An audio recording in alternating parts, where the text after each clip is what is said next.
Quand le soleil s'apprête à se coucher, les combles de l'école de Cérézole s'éveillent. Depuis une vingtaine d'années, la section genevoise de radioamateurisme y a pris ses quartiers.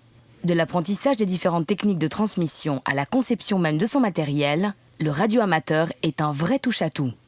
C'est par définition une personne qui est un expérimentateur et qui cherche toujours à trouver le moyen d'émettre par les moyens les plus simples et se faire entendre le plus loin possible dans tous les modes de trafic possibles.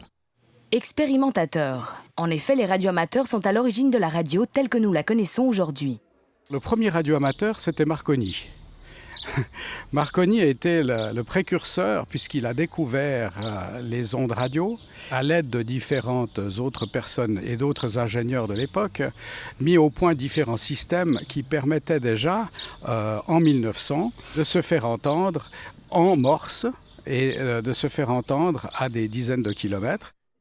Les locaux du Radio Club de Genève disposent d'un laboratoire électronique, d'une salle de réunion, d'un espace de formation ainsi que d'une station radio où ont lieu les différentes liaisons opérées par ses membres avec des radioamateurs du monde entier.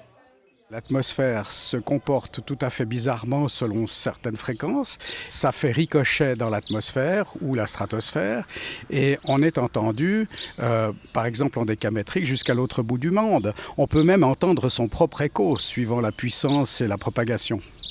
Le BI est donc avant tout technique. Aussi, une formation est proposée par le club afin de préparer les futurs radioamateurs à l'examen de licence. Celle-ci est octroyée par l'Office fédéral de la communication. Elle permet l'utilisation des bandes de fréquences ouvertes au radioamateurisme.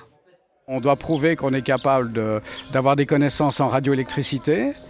On connaît les règles de trafic, on passe des prescriptions d'installation et lorsque l'on accumule tous les points nécessaires, eh bien, on obtient une licence qui nous permet d'obtenir un indicatif.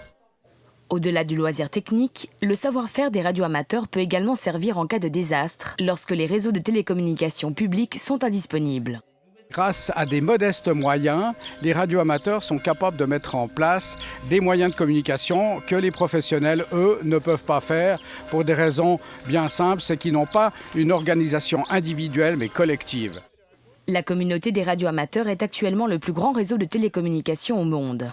Si elle est dépositaire d'anciennes connaissances, elle reste cependant alerte et ouverte à la modernité.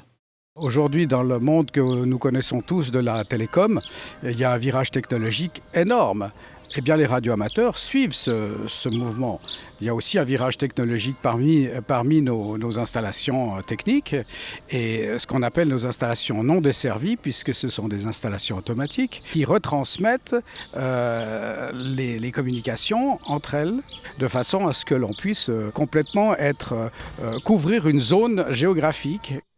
Tous les jeudis soirs, les membres du Radio Club HB9G se réunissent pour échanger des informations techniques ou recevoir les radioamateurs de demain. Une réunion de présentation des différentes formations aura lieu mardi 24 septembre à 19h30.